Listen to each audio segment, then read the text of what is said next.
All right, welcome to The Explainer.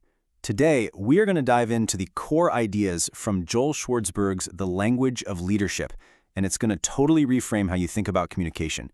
We're going to look at why just dumping information on people isn't enough and what you can do to actually inspire action. Okay, let's kick things off with a statement that might just challenge everything you've ever been taught about presentations and leadership. Yep, you heard that right. We're so often told that if you just have good, solid information, you'll be an effective leader. But that's one of the biggest misconceptions out there. Information by itself, well, it rarely inspires anyone. Sure, it informs them, but it doesn't create commitment. I mean, really think about it for a second. The last time you felt truly fired up about an idea, was it because of the raw details or was it the dedication behind them? Inspiration doesn't come from a spreadsheet. It comes from the point of the spreadsheet. That's the huge difference between showing your team a bunch of numbers and showing them why those numbers are the key to the future we're all trying to build together. And this shift from just informing to actually inspiring, well, it's everything. You see, an average manager presents statistics. A leader shows the impact of those statistics. They don't just list out new tactics, they sell the incredible results those tactics will bring. That's the real job of a leader, to connect the content to a purpose that people can truly get behind. So, if content isn't the king, then what is? Well, according to the book, effective leadership communication really boils down to a dynamic duo: purpose and power. First up, you've got purpose. This is your why. It's that compelling, meaningful reason your team should even care about an idea in the first place. It's the North Star, right? The vision that gives them a real cause to rally behind and a motivation to pour their energy and talent into. And its partner in crime? That's power. Now, hold on. This is not about dominance or being aggressive. Not at all. It's all about the conviction you project. It's that confidence and authority in how you speak that grabs your team's attention and makes them believe that you are 100% behind what you are saying. And a huge part of projecting that power, it really just comes down to the words you choose. Using active, forward-looking words like vision, impact, or empower makes a massive difference. These words aren't passive. They scream commitment and show that you're not just sharing some random idea, you're championing a movement. Okay, so this all sounds great in theory, right? But how do you actually do it? Let's break down the practical leadership toolkit you can start using today. Tool number 1. This is a super simple test to make sure you're actually making a point and not just, talking about a topic.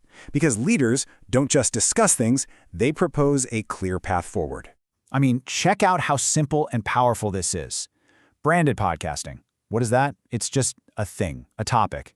But the moment you add, "I believe that," and are forced to finish the sentence, you have to articulate a clear, arguable point. You've gone from just kind of floating an idea out there to actually selling a real proposal. All right, tool number 2. This one is so crucial, and it's all about inclusion. The most effective leaders don't stand above their team like a professor. They stand with them in the trenches. And the fastest way to do that comes down to changing just one little word. And wow, does this example nail the difference? The source highlights 2 internal memos from Warner Media executives. On the left, that I memo feels so distant, doesn't it? It's all about one person's perspective. But the we memo on the right, it's inclusive, it's warm, it's collaborative. It creates a sense of shared purpose right away. And for our third and final tool, let's talk about storytelling. We all hear be a better storyteller. But here's the catch. A lot of leaders get it wrong. They just tell a story like it's entertainment instead of using it as the powerful strategic tool it's meant to be. I absolutely love this quote. Think of it like this. Your story is the car, but your point is the destination. The car is useless if it doesn't get you anywhere.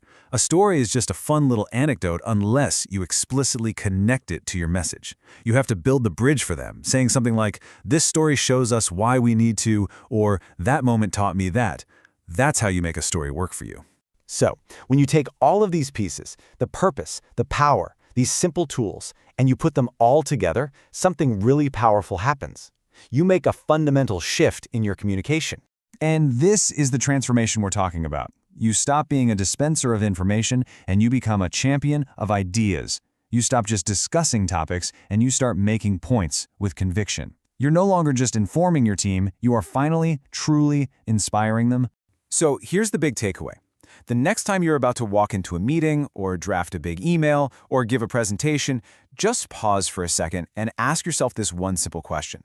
Are you here to inform or are you here to inspire? Because your answer to that question really defines the kind of leader you are.